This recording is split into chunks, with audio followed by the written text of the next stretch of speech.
Janelle, good afternoon. How are you? I'm doing well. Yourself? I'm doing great.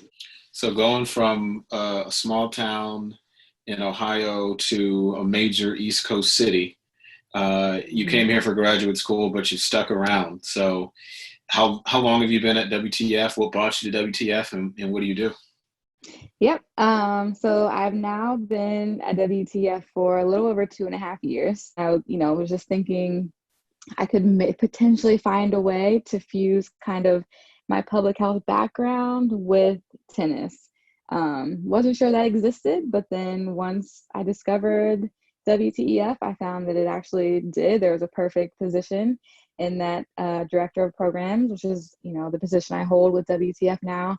And I think it's a perfect fusion of my experience with public health. We're able to serve the communities in Ward 7 and 8 in DC, who are considered underserved. They may not have as much access to things like, physical activity and, for the kids during the day and in the summertime and after school. So we're able to help support the families in that way, providing them nutritious meals while they're with us, helping them, obviously gain physical activity throughout the day.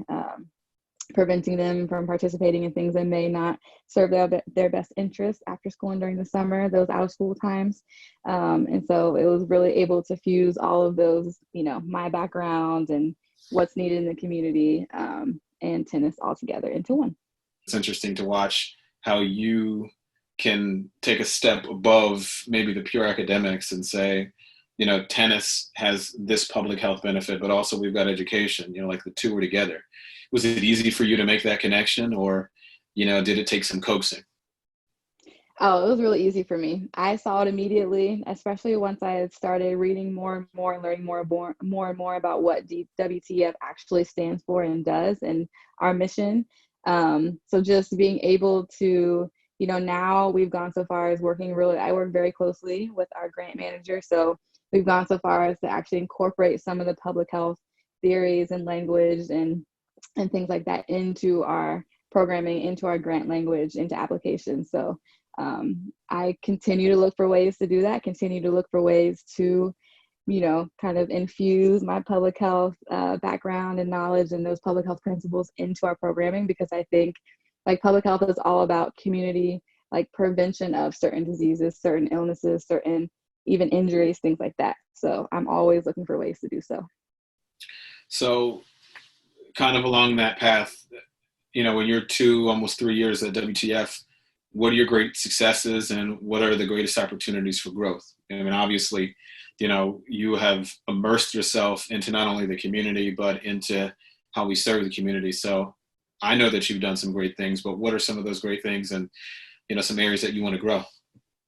Yeah, I think some of the great things that have been done so far are, we've definitely increased our enrollment significantly. When I first came on board, we had about 120, 125 kids enrolled in our largest program, our after school program, the Center for Excellence.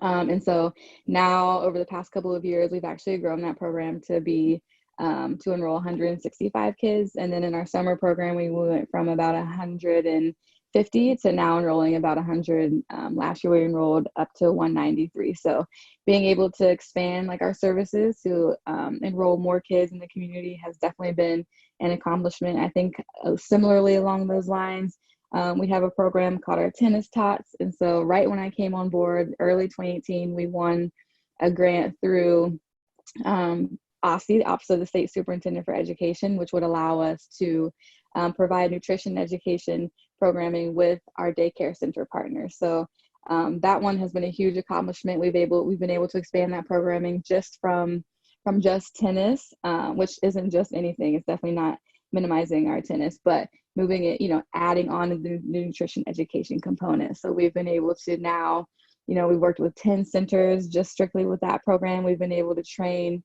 conduct over like 30 different staff trainings for all of those centers.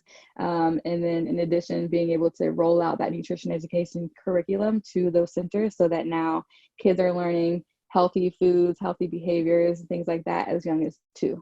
And then I know with the organization as a whole, we want to, be even more embedded into the community, more, have the families more involved, make sure, have parents and grandparents, guardians, everyone more involved in how we roll out programming. We want to hear their opinions, feedback on how things are going, how we can improve, what they'd like to see that we aren't currently doing, and things like that. So I definitely want to, that's a huge focus for me for the very near future. And I want to, make sure that we are expanding on that.